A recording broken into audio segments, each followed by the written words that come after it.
spiritual godmother in some way. Some twisted, weird way.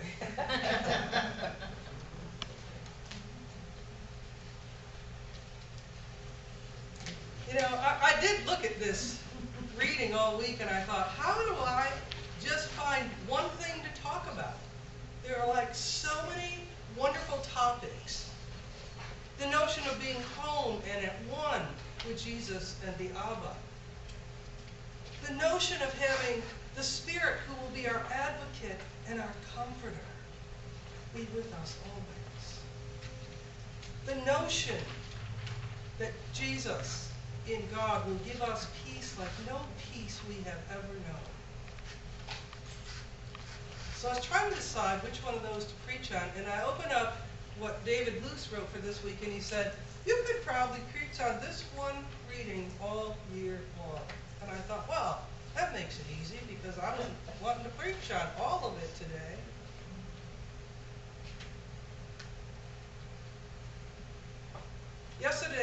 Friday at our board of directors meeting,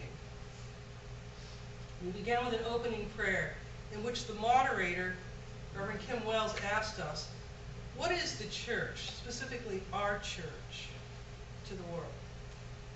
And this is what our board of directors answered. Our board of directors is made up equally of lay people and clergy, so this is what the group came up with. What is the church to the world? It is voice. It is witness. It's a path. It's guidance. It's a moral compass for justice and compassion. It's support. You feel the support here? I feel it a lot when I'm away, but I feel it here too. It's community. It's openness. It's sanctuary. Healing. Grace. One family under God. Acceptance. Welcome. And home. Now, here's the quiz. 2 of those are mine. You want to guess which 2? One I stole from our vision and mission statement. Church is sanctuary. And that other I stole from what we do every single week. It is welcome. But other people said what I was thinking. And it is home.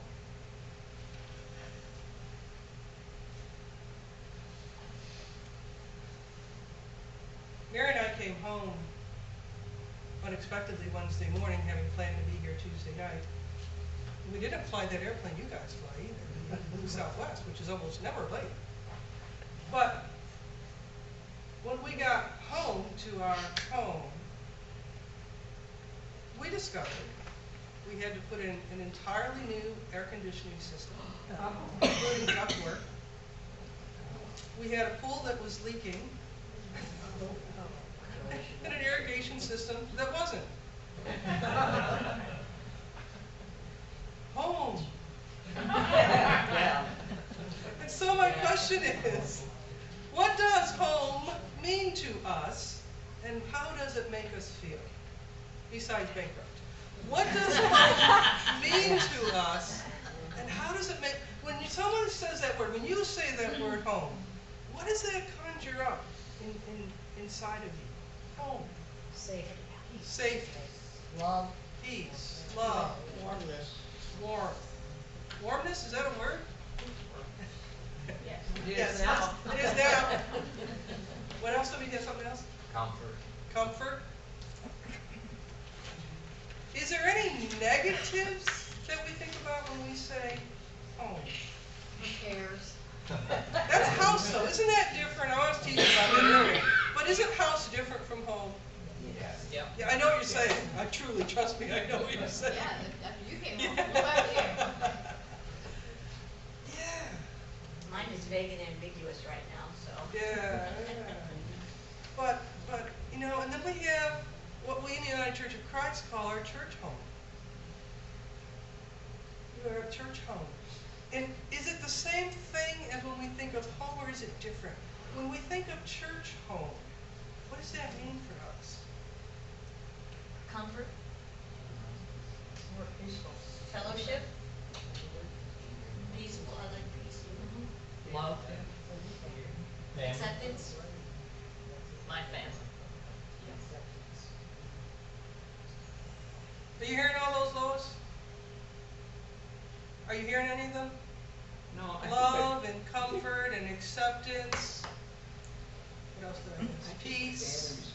Your battery's going. Family. Family.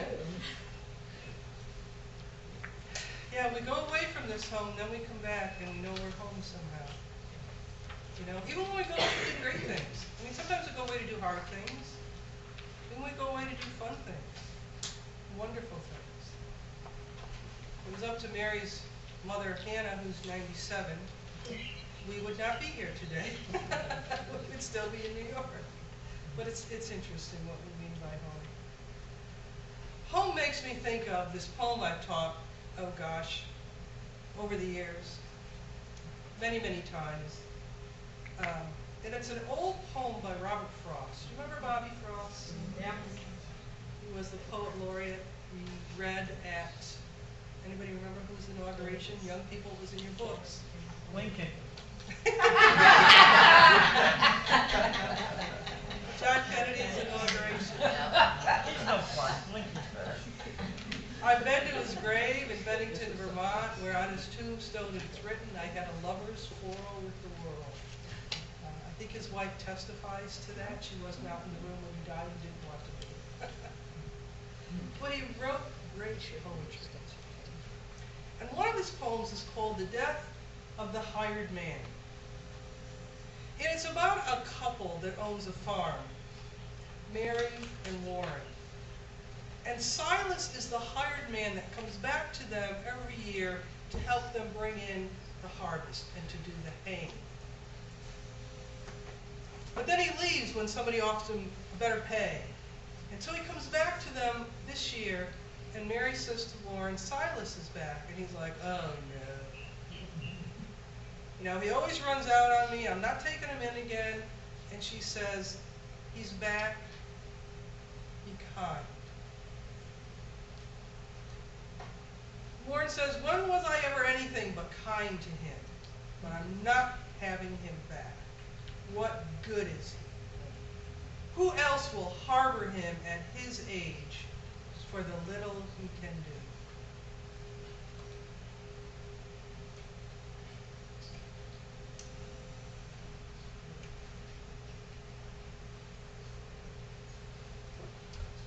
And Mary says, what help he is, there's no depending on.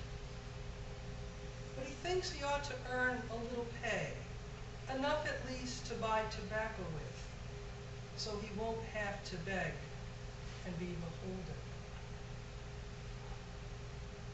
If you've ever been in a position, and I know some have, where you had to beg and be beholden, you know what a crappy place that feels like.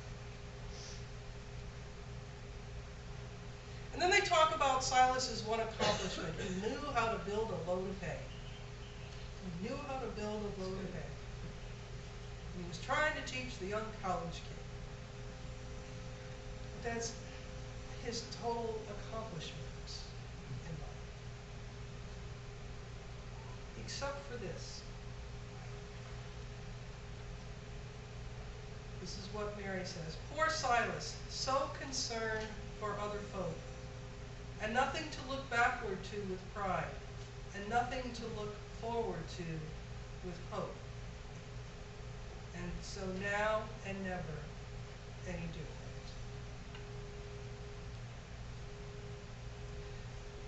It strikes me that there's something not right in that stanza when it says he has nothing to look backward to with pride and nothing to look forward to with hope. When it begins, so concerned for other folk. Is that not something to look backward to with pride? Truly. What do we want to say at the end of our lives? I had a bigger house. I had a faster car. Speaking of fast cars, let me just tell you this tidbit about my family. My nephew just installed, he's a speed freak. I don't know where it comes from. He said, this is the first device I've installed in my car that will slow me down.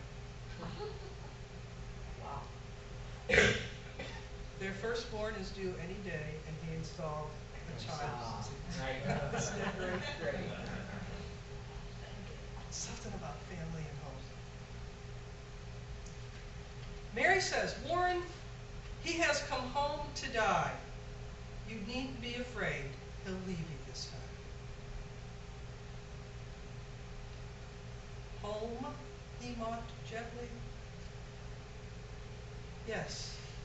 What else but home? It all depends on what you mean by home. Of course, he's nothing to us, any more than was the hound that came a stranger to us out of the woods, worn out upon the trail. I thought there would be an uprising in this community because of the number of people who have dogs who do not consider them nothing to us. He's nothing to us? How can we say that? And she says, home is the place where when you have to go there, they have to take you in. Home is the place where when you have to go there, they have to take you in. Think about that one. Maybe for us we should rewrite it. We are here to take you in. She goes on, I should have called it something you somehow haven't to deserve. Something you somehow haven't to deserve.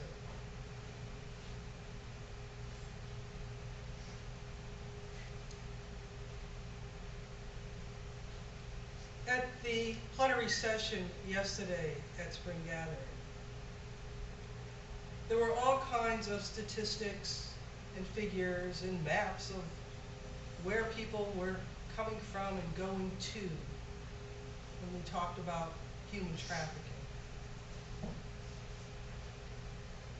And how this group that we listened to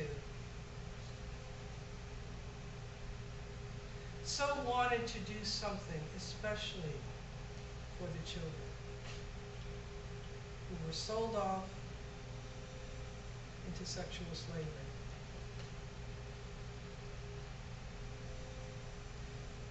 And the speaker told us how some of them, after they had been rescued from that situation, returned by their own choice. Because in their culture,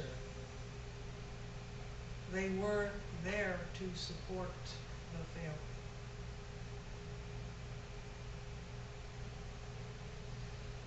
I couldn't help but think what those little girls sitting there with numbers pinned to their shirts had to be thinking as pedophile after pedophile stared them down and ordered them up for themselves.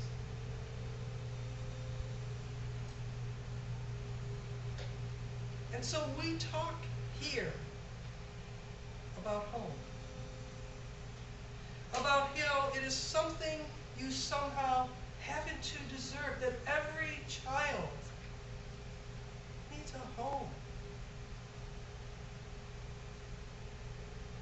Jesus tells us in the passage that precedes the one that Mary read so beautifully,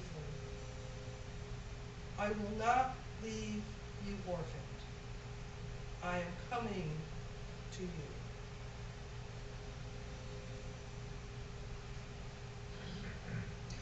And when I reread that last night, I wondered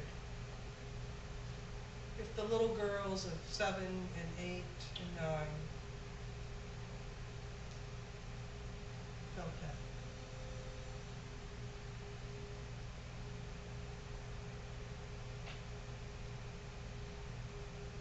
It tears at your heart to know what happens to these children. And by the way, the statistics on boys are somewhat lacking because they believe the boys will not say that that's happened or is happening to them. And so they know their numbers are skewed when it comes to the little boys or the young men.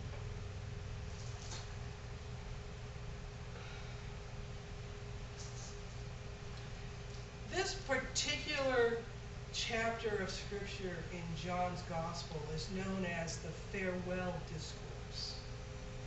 It's what Jesus says to his disciples on the night before he's taken out to die. And he wants them to know that he's got to do this thing. He's got to go away. But they are not orphaned. And I know there are times we've been through when we have felt like we are orphans. I know there are those times.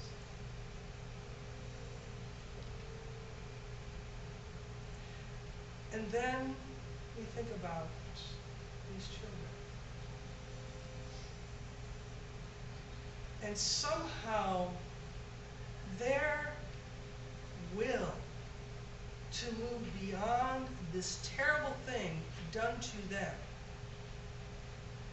to move forward, to forge ahead, to look forward to a life that is different, somehow that's got to make a difference to us.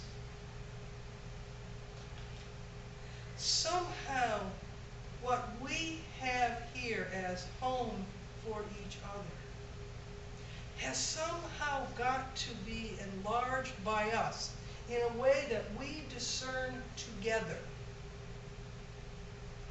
so that it becomes home too for others who feel orphaned. During the next 2 weeks, I will be attending a meeting of the spring, the LGBT Roundtable, working with women and children predominantly, sometimes young men who have been abused and are now in a situation at the spring where they're going to be taken out of situations of intimate partner abuse. I'm also going to be, next Saturday, representing Faith Family United Church of Christ at a GLSEN event, which is Gay and Lesbian Educational something something. Peter, you know what it is? Something something something. Network is the last word. And it's for children, school-age kids, and their families and parents. And I've been asked to speak about a church that's safe, that's sanctuary, that's open, that's comforting, that's accepting, that is so wanting to be home for anyone who feels orphaned. It's awesome. It is my privilege to talk about this church home at that event. and to invite anyone who wants what we have to come and have it with us. In the United Church of Christ and Faith Family UCC, there are no throwaways. There are none who are excluded. Sometimes it takes us a while to figure that out. But for young kids who are gay or lesbian or trans, to know that there's a place that's safe, that they can be themselves, that they don't need to be afraid, is to me an amazing experience as a pastor to share. Jesus says, those who love me will keep my word, and my Abba will love them, and we will come to them and make our home with them. I think that's what they've done here in this church.